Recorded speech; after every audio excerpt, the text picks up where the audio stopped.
Rockaways Productions presents The Casey Waters Show, episode 469, Back to the Brain Room, part 2. Hello, I'm your host, Casey Waters. Today, I will continue with Back to the Brain Room. Here, I look at an imaginary place where you go after you die and before you're born into the next existence. Here, you negotiate with God what your next existence will be like. Here, pride and humility, as well as other attitude factors, play in to determine your destiny. Later on in the show, it's define the word. Demagogue. And here I look at, what demagogue means and how it is widespread. How there are many demagogues out there stirring up fear and misinformation and often misleading us and obscuring the truth. Today's background footage will be from hiking trails in the Montreat, North Carolina area. To get to Montreat, take Highway 9 north from Black Mountain, North Carolina. So now, let's continue with Back to the Brain Room. Oh, I'm so compassionate. I help all these people. You do hardly nothing. Obviously, I'm going to go to a better existence after death than you will. I will be reborn into a better existence, or I'll go to heaven, and you'll have to be reborn as someone suffering. So sad, too bad for you. Too bad you don't have compassion like I do. I'm so proud of my compassion. No, that's not right. Let's back this up a little bit. First of all, judge not lest thee be judged. Sure, that's a real important one to hold on to here. You have to remember what I just said. There's many paths to get to the same objective. There's many paths to the kingdom of heaven. And just because you think someone's on a path that's not compassionate enough, that doesn't mean you have to put them down with your pride. For your pride might work against you, and you might be penalized for your pride. Penalized for your pride by God. Sure. So remember, judge not lest thee be judged. Have a humble attitude towards other people, for even though they might seem to be leading a sinful life, they might turn around their life and do a lot more wonderful things in the future that might get them farther ahead than you spiritually. Or similarly, they might have done a bunch of wonderful things in the past. And you remember, it's up to God to decide what is wonderful and what is not. Something that you think is noble and wonderful, God might think of as so-so, whatever.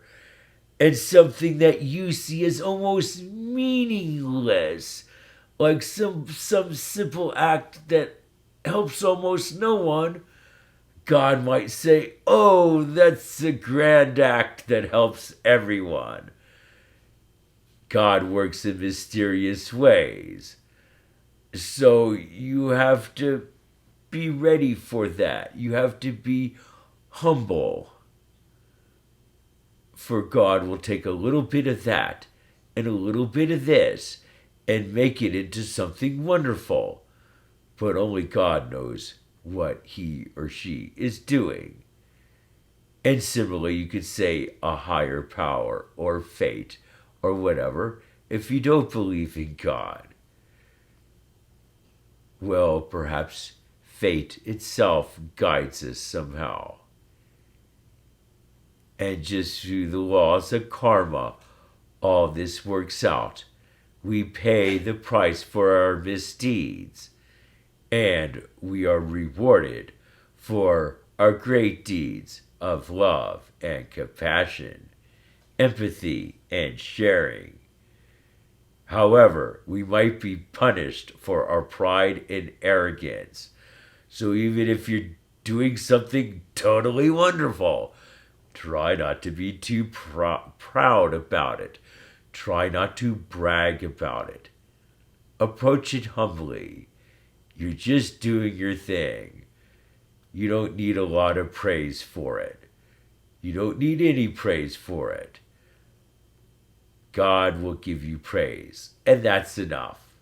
Sure, God appreciates you as you appreciate God. So we have to look at things. We have to look at things in society as well. Sure, we have to be aware of things that are happening, such as wealth concentration and demagoguery, politicians pitting us against them. Why must things be so divisive? Especially when it comes to religion. So, here we go. We're coming up on my version of the East Side, imaginary territory. Imaginary territories of thought, governed by your philosophy and your morals. As your morality changes, so does the imaginary territory you are associated with. That changes as well. So you're associated with the imaginary territory that lines up with your morality, with your value systems. And so, as I said, your imaginary territory might change numerous times during your life, perhaps numerous times in a single day. So, we're all from different imaginary territories. We all have different values, and that's all fine. But what about religion? So, what I'm getting at is I'm going under the assumption there's many paths to the kingdom of heaven. I'm going under the assumption that many religions are valid. They will get you to God. They will get you to heaven. They will get you to a better existence. Sure, it's like each religion is a different path. However, it's a little more complicated than that. For we are all individuals, and we each have our own individual path. So therefore, each religion breaks into numerous paths, an infinity of paths. So now it's all confusing. Which path do you take? Well, you have to think about this humility and pride.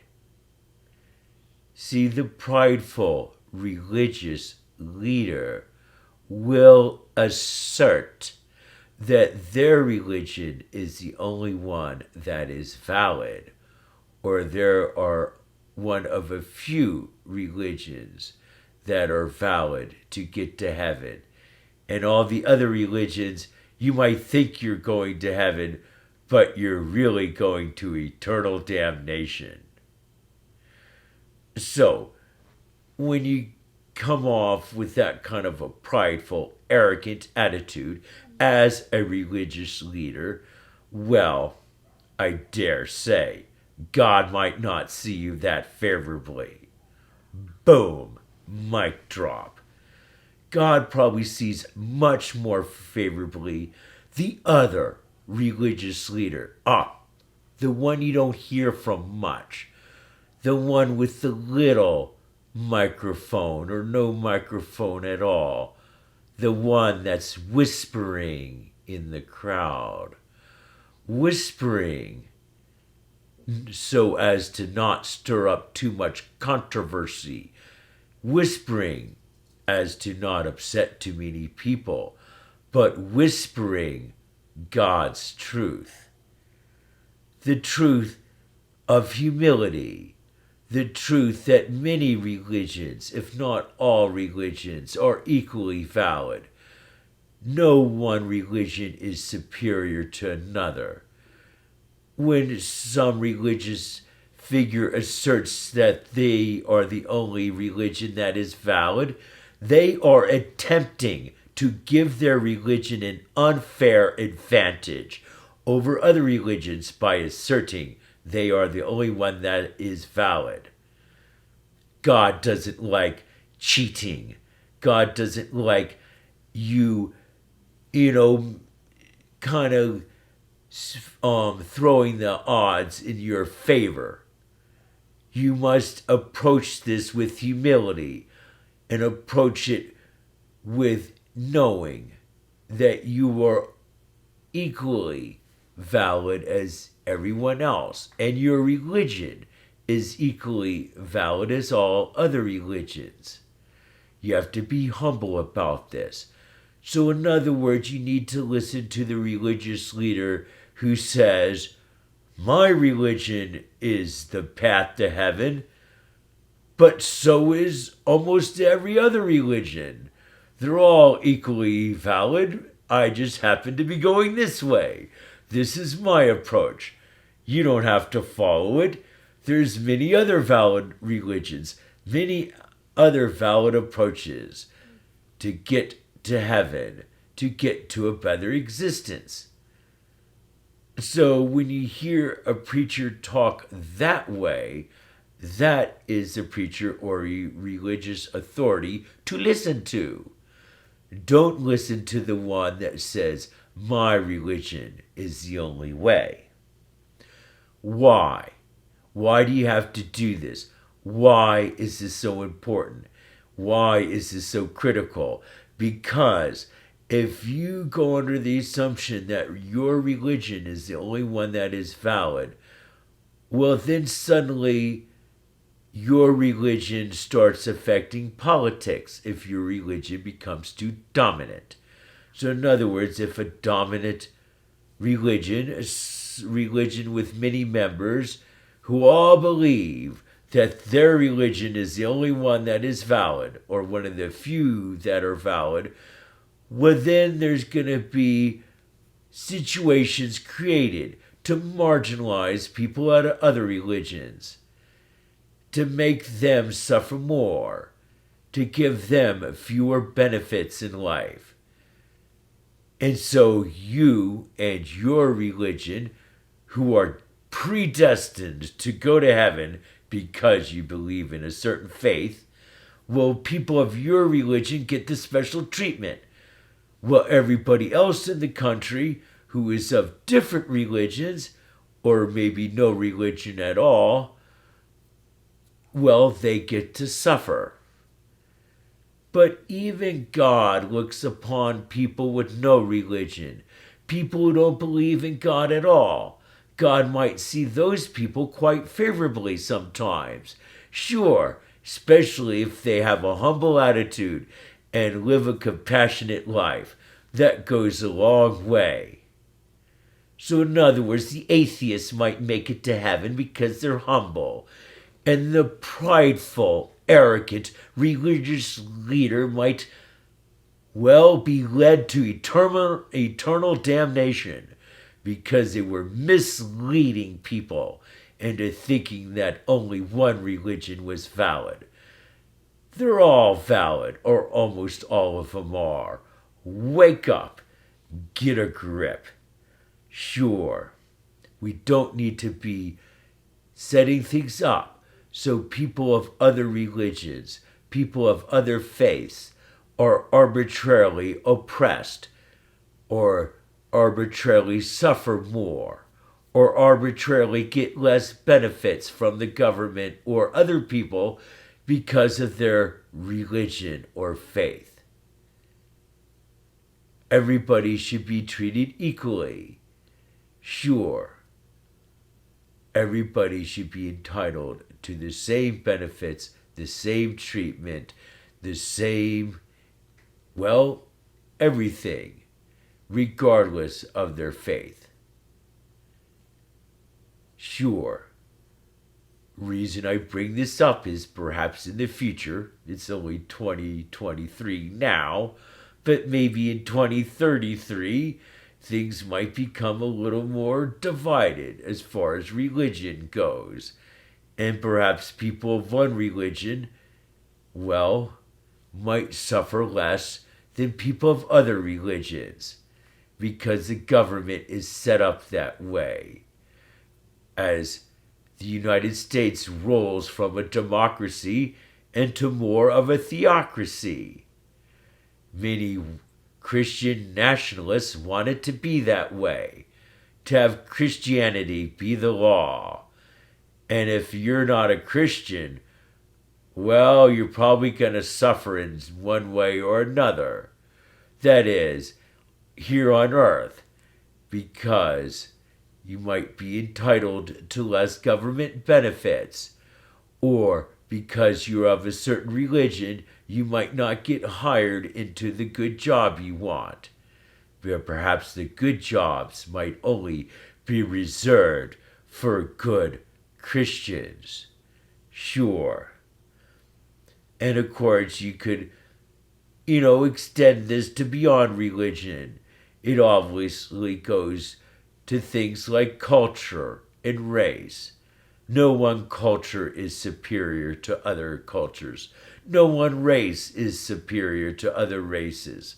Therefore, we must be aware of our systemic oppression of minorities that the white people in the United States have been imposing their will, imposing harsh conditions on minorities, from Asians to Native Americans to black people to anyone, to even women. Anyone who's a minority, well, they deserve to suffer. And if you're poor, well, you deserve to suffer too. It's the war on the poor. I guess a lot of Christian nationalists probably just assume poor people are automatically minorities. And if they're white people, well, there's something wrong with them. They're a drug addict. They're a criminal. They don't have proper mental faculties. They have some condition that is holding them back. Well, none of that might be true. There just might not simply be enough good jobs to go around. But still, the government is, or at least a lot of government officials, particularly Republicans, are trying to promote the attitude that poor people are inferior and deserve less benefits, less food stamps, less Social Security, less WIC, less other programs that help the poor, such as programs to help pay for electric bills or rental assistance. All that should be less or none, So the poor people suffer the most, if not die, because it's the war on the poor. Why is there a war on the poor? Well, because of wealth concentration. And the rich people, well, they just want to get all the money. And if a lot of poor people die, well, that's okay. They got all the power, they got all the money. That's all that means. That's the most important thing to them. They just say, just wait for the trickle down theory. We'll trickle down a little bit of our wealth to you. Maybe. Maybe if you're the right religion or the right race.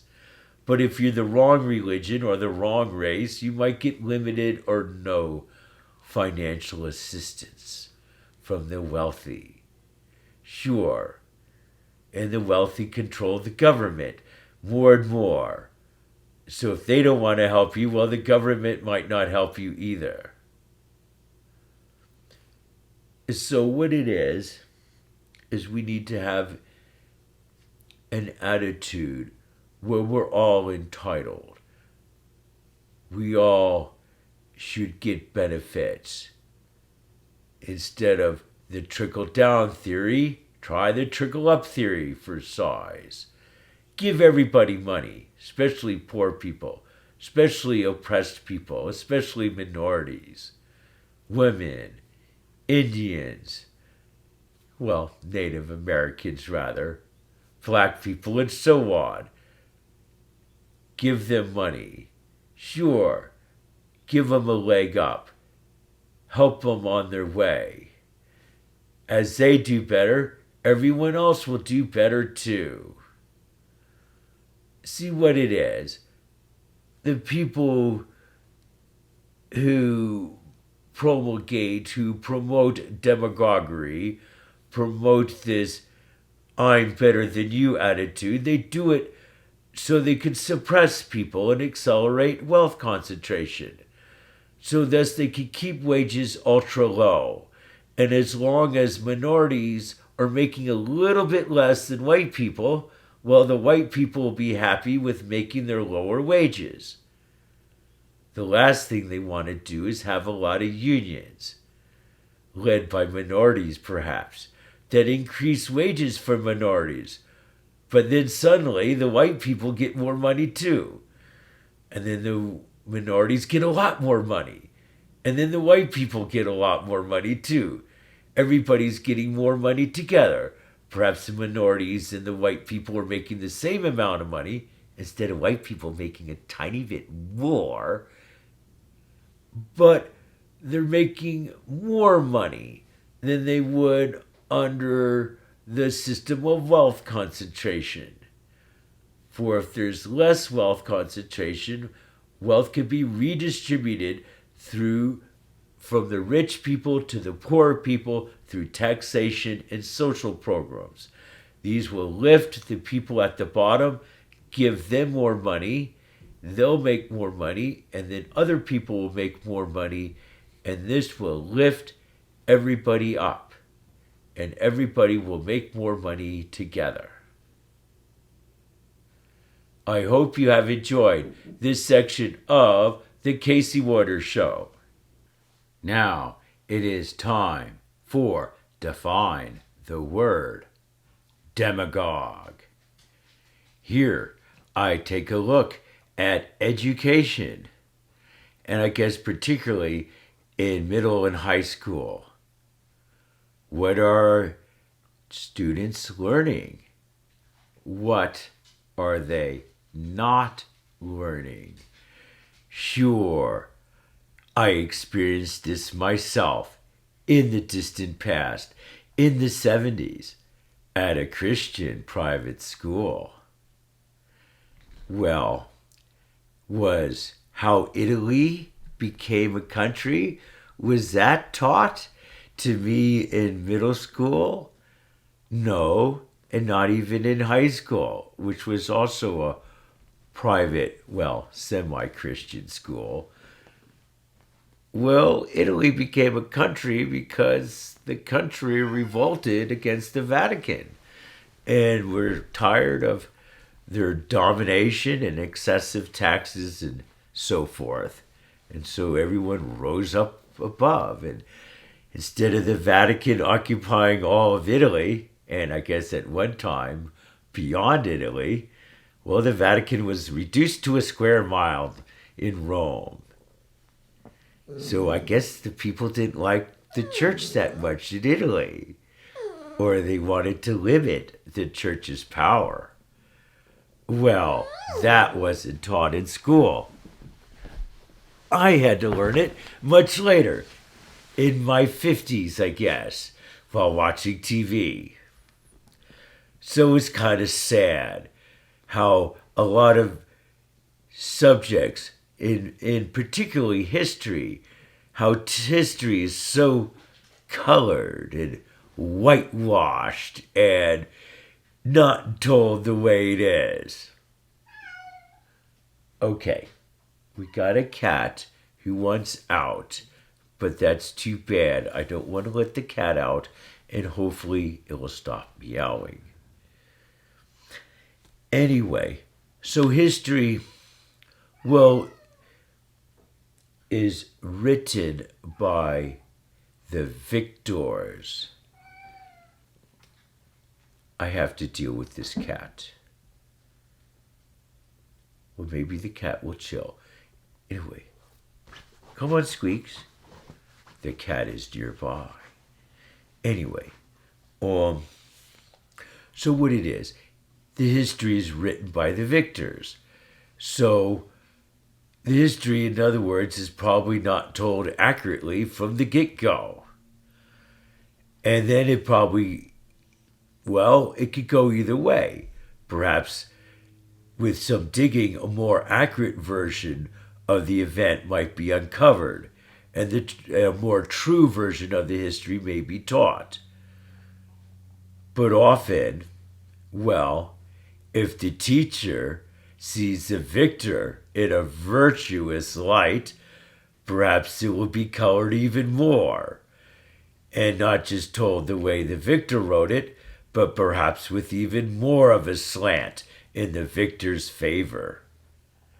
As I said, sometimes the opposite might happen, especially. Casey Waters Show. Producer, Casey Waters. Graphic editing, Judson Laird. Please note our new email address, CaseyWaters2 at CaseyWaters.com.